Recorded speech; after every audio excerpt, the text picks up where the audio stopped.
What if the cartoons your child watches every day are doing more than entertaining them? What if they are shaping how your child thinks, talks, reacts, solves problems, handles emotions, and even behaves with other children? In 2026, cartoons are not just cartoons anymore. They are emotional teachers. They are language models. They are behavior examples. They are attention trainers. And sometimes, without parents realizing it, they become the loudest voice in a child's daily routine. Welcome to Top 5 Today videos. Today, we are looking at the top 5 cartoons in 2026 and their impact on children's minds and behavior. And this is not just a fun list. This is a serious look at what children absorb from the shows they watch again and again. Some cartoons help children become more creative, empathetic, and emotionally intelligent. Others may overstimulate them, reduce patience, or encourage behaviors parents do not want at home. So stay until the end,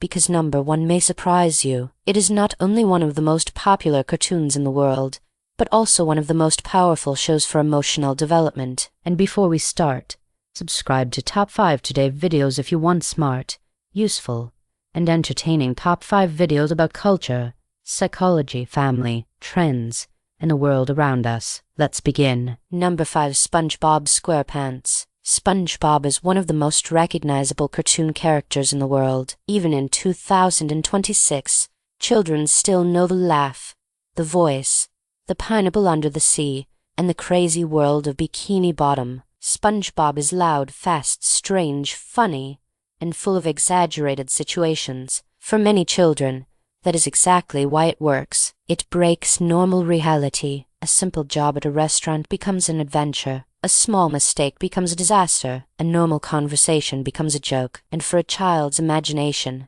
this can be exciting. SpongeBob teaches children that the world can be playful, absurd, and creative. It can help children develop humor, flexible thinking, and imagination. A child watching SpongeBob may learn that not everything has to be serious. They may begin to play with silly voices, strange ideas, funny stories, and exaggerated characters. This kind of humor can support creativity, but there is another side. SpongeBob is often very fast and very chaotic. The colors are bright, the voices are loud, the jokes come quickly, the emotional reactions are extreme. For older children, this can simply feel funny, but for younger children, especially preschoolers, it can become overstimulating. After watching a fast cartoon, some children may become more restless. They may run around more. They may shout more. They may find it harder to sit quietly. They may expect real life to be as exciting as the cartoon. And real life cannot compete with Bikini Bottom. This is one of the biggest concerns with fast-paced cartoons. They capture attention very strongly,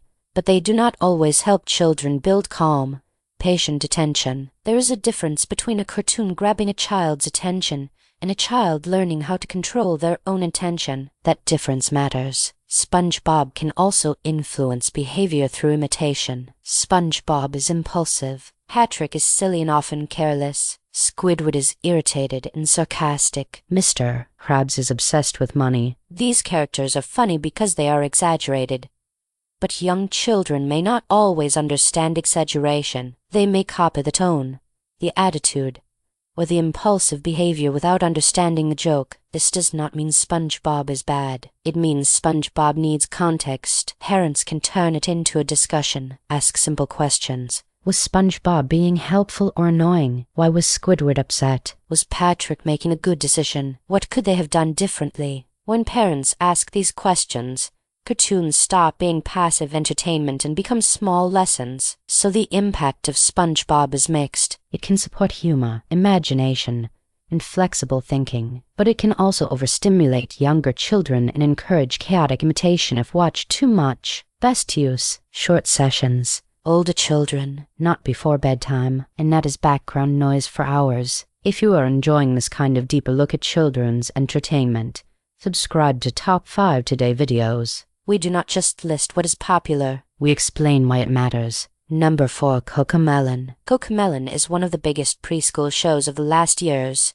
and in 2026 it is still extremely influential. It is colorful. It is musical. It is repetitive. It is simple. And for babies, toddlers, and preschoolers, that combination is powerful. Children love repetition, because repetition makes the world feel predictable. When a child hears the same song again and again, they begin to anticipate the words. They remember the rhythm. They copy the gestures. They learn routines. This is why CoComelon can be useful. Songs about brushing teeth, cleaning up, washing hands, sharing toys, going to bed, or saying sorry can help children understand daily habits. For early language development, simple repeated words can also help. A child may hear a word many times and begin to repeat it. They may connect a song with an action. They may learn basic family words, object names, colors, routines, and emotions. So CoComelon is not useless. It can help with routine learning and early vocabulary. But there's a reason many parents feel that CoComelon is too powerful. The problem is not only what it teaches. The problem is how strongly it holds attention. The bright colors, constant music, simple faces,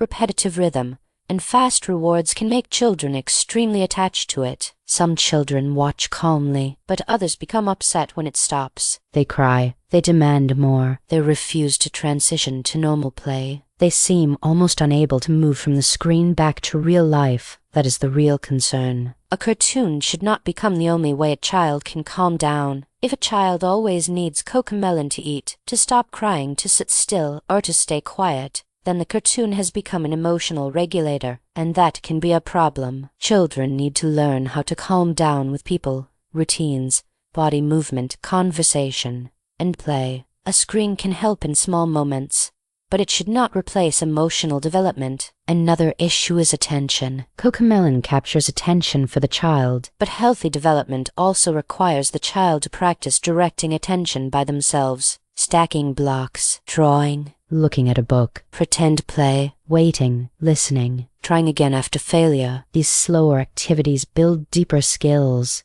They do not look as exciting as a cartoon, but they train the brain in important ways. So what is the best way to use CoComelon? Use it with purpose. One song for brushing teeth, one song for cleaning up, one short video during a difficult moment. But avoid endless autoplay. Avoid using it as the default babysitter. Avoid putting it on for hours while the child is supposed to play. The impact of CoComelon depends heavily on dose. In small amounts, it may support routine, language, and music learning. In large amounts, it may increase screen dependence and make normal life feel too slow. Parents should ask one key question. What happens after the cartoon ends? If the child returns to play, talks, sings, and behaves normally, the use is probably fine. If the child becomes dysregulated every time, then the show may be too stimulating or too frequent. Number 3. Peppa Pig. Peppa Pig is simple, familiar,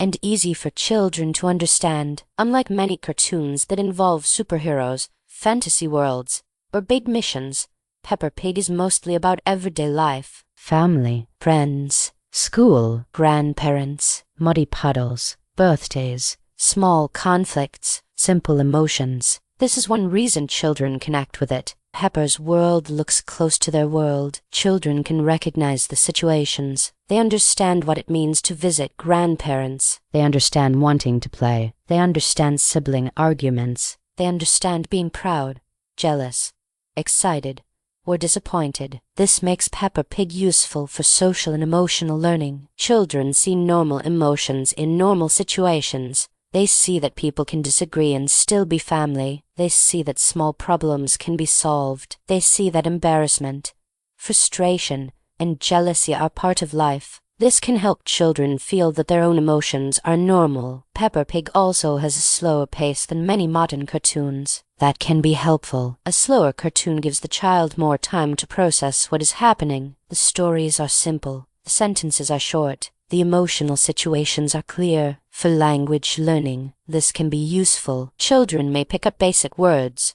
phrases, and social expressions. For multilingual families, Peppa Pig can also be used as language exposure. A child can watch a familiar episode in English, German, Romanian, or another language and still understand the story. But Peppa Pig also has criticism. Peppa can be bossy. She can be rude. She sometimes laughs at others. She sometimes treats Daddy Pig as a joke. She can be impatient with George. Some parents notice that their children copy her tone. This is not imaginary. Children learn by imitation. If a child hears a character speak in a bossy way again and again, they may try the same tone at home. That does not mean Peppa Pig should be banned. It means parents should not treat every cartoon character as a role model. Peppa is a character, not a parenting manual. The best solution is simple conversation. Ask the child, was Peppa kind? How did George feel? Was that funny or hurtful? What could she say instead? These small questions teach social thinking. They help the child separate entertainment from behavior. Peppa Pig can also teach children about family rhythm. There are meals, trips, school, friends, holidays, and small adventures that can make the child feel safe. Predictable stories are comforting. They tell the child life has structure. There is home. There is family. There is play. There are small problems, but they pass. So Peppa Pig's impact is mostly moderate and social. It can help with language, family understanding, and emotional recognition, but parents should watch for bossy imitation and disrespectful tone. Best use: good for preschoolers, good for language exposure, good for talking about emotions, but better when parents occasionally discuss the behavior, not just leave the child to copy everything. If this video helps you see cartoons differently, give it a like and subscribe to Top 5 Today videos. It helps us make more videos that are entertaining, but also useful for real life. Number 2, PAW Patrol. PAW Patrol is one of the most powerful children's franchises in the world. Children love it because it has a perfect formula. A problem happens. Ryder calls the pups. Each pup has a job. The mission begins. Something goes wrong. The team works together. The problem is solved. Everyone is safe. This structure is extremely satisfying for children. It gives them order. It gives them excitement. It gives them a sense of safety. The world of PAW Patrol says problems exist, but they can be solved. That is a powerful message for a child. One of the strongest positive effects of PAW Patrol is teamwork. Each pup has a skill. Chase is organized and brave. Sky is confident and adventurous. Marshall is funny and clumsy, but helpful. Rocky fixes things. Rubble builds. Zimmer handles water missions. Children often identify with one pup. They choose a favorite, and through that favorite, they imagine having a role. This can be good for development. Children begin to think, what am I good at? How can I help? What is my job in the team? That kind of role play can support confidence and social behavior. PAW Patrol also encourages helping. The pups rescue people, animals, and the community. This can inspire children to be helpful in real life. They may want to help clean up, help a sibling, help a parent, help a friend. Pretend rescue play can be very healthy. When children pretend to rescue someone, they are practicing courage, empathy, planning, and cooperation. But there are also concerns. PAW Patrol often solves problems quickly. Real life is not always that simple. In the cartoon, the right tool and the right team solve almost everything in a few minutes. This can create unrealistic expectations. Children may become frustrated when real problems take longer. Another issue is consumer behavior. PAW Patrol is deeply connected to toys, vehicles, towers, costumes, movie versions, and endless merchandise. The child does not only watch the show, the child wants to own the world of the show. This is not accidental. Character attachment is powerful. When a child loves a character, they often want the toy because the toy keeps the emotional connection alive. So PAW Patrol may encourage helping and teamwork, but it can also increase product desire. Parents should be aware of this. It is okay for children to love characters, but not every emotional attachment needs to become a purchase. A useful rule is this: let the child play PAW Patrol with what they already have. Pillows can become mountains. Chairs can become towers. A blanket can become the ocean. Toys are not the only way to enter the story. The best part of PAW Patrol is not the merchandise. It is the mission structure. Parents can use that structure in real life. Say today, your mission is to help clean the table. Your mission is to put your shoes away. Your mission is to help your little brother. This turns cartoon energy into real behavior. The impact of PAW Patrol is generally active and practical. It can encourage teamwork, confidence, problem solving, and helpfulness. But parents should watch for commercial pressure and the expectation that every problem has a quick solution. Best use: great for preschool and early school-age children, good for pretend play, good for teamwork, but better when parents connect the missions to real-life responsibility. And now, before we get to number 1, here's the most important thing to remember. The same cartoon can affect two children differently. One child watches and becomes creative. Another watches and becomes overstimulated. One child learns words. Another becomes dependent on the screen. One child copies kindness. Another copies shouting. So the question is not only what the child watches, it is also how much they watch, when they watch, and whether an adult helps them understand what they see. And now, number 1, Blue-Eye. Blue-Eye is one of the most loved children's cartoons in 2026, and for good reason. It is not just entertaining, it is emotionally intelligent. Blue-Eye understands childhood in a way many cartoons do not. It understands that children need play. They need imagination. They need emotional safety. They need to practice disappointment, waiting, jealousy, fear, frustration, sharing, losing, winning, and repairing relationships. And Blue-Eye gives them all of that in small, warm, simple stories. The world of Blue-Eye feels real. The parents are loving, but not perfect. The children are imaginative, but not always easy. The family is playful, but they also get tired, annoyed, or confused. That makes the show powerful. Children do not see a perfect world. They see a loving world, and that is more useful. One of Blue-Eye's greatest strengths is emotional learning. The show does not usually lecture children. It lets them feel the lesson. A child watches a story about losing, waiting, being left out, or feeling disappointed. They see the emotion. They see the reaction. They see the repair. They see that the feeling passes. This helps children understand their own emotions. A child who can recognize feelings is more likely to manage them. A child who can say, "I am frustrated," may not need to scream as much. A child who can say, "I felt left out," may not need to hit. A child who can say,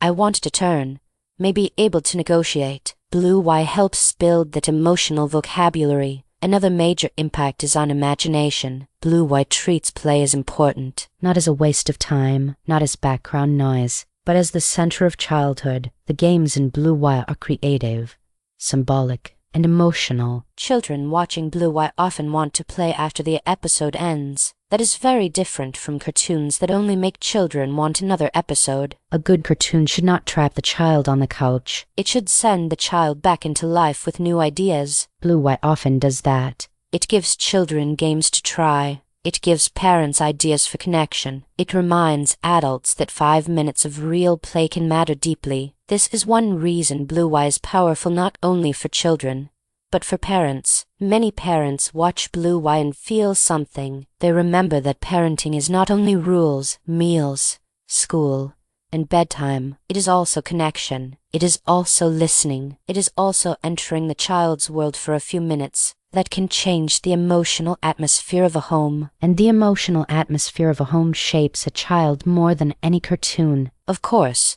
Blue-Eye can also create pressure. Some parents feel guilty because they are not as playful as the parents in the show. But real parents should not compare themselves to cartoon parents. The goal is not to be perfect. The goal is to be present sometimes. A tired parent who gives 5 honest minutes of attention is still doing something valuable. Blue-Eye's impact is mostly positive because it supports emotional intelligence, family connection, imagination, empathy, and social understanding. It shows children that big feelings are normal. It shows that parents can be tired and still loving. It shows that siblings can fight and still care about each other. It shows that play can help children understand life. Best use: excellent for co-viewing, excellent for talking about feelings, excellent for inspiring real play, and excellent for parents who want cartoons that do more than simply keep children quiet. So what is the final lesson? The top cartoons in 2026 all shape children differently. SpongeBob supports humor and imagination. but can overstimulate younger children. Cocomelon supports routine and early language, but can become too addictive if used too much. Peppa Pig supports social recognition and everyday language, but children may copy bossy behavior. PAW Patrol supports teamwork and problem solving, but also brings strong merchandise pressure. Wu supports emotional intelligence, family connection, and imaginative play. The real issue is not whether cartoons are good or bad. The real issue is balance. Children need stories. They need imagination. They need music. They need laughter. They need characters. But they also need real play, real conversation, boredom, movement, books, nature, and human connection. Cartoons can support development. They should not replace development. A parent does not need to panic about every episode, but a parent should pay attention. Watch how your child behaves after screen time. Are they calmer or more restless? Are they learning words or only demanding more? Are they playing creatively afterward or refusing everything except the screen? Are they copying kindness or copying rudeness? The behavior after the cartoon tells you almost as much as the cartoon itself. And one more thing. The best screen time is usually not the longest screen time. It is the screen time that leads to conversation, play, learning, or emotional understanding. So next time your child watches a cartoon, do not only ask, "Is this popular?" Ask, "What is this teaching?" Because every repeated story becomes part of a child's inner world. If you found this video useful, subscribe to Top 5 Today videos. Give this video a like, share it with a parent who should see it, and write in the comments which cartoon do your children watch the most. And more importantly, have you noticed a change in their behavior after watching it? Thank you for watching Top 5 Today videos. See you in the next Top 5.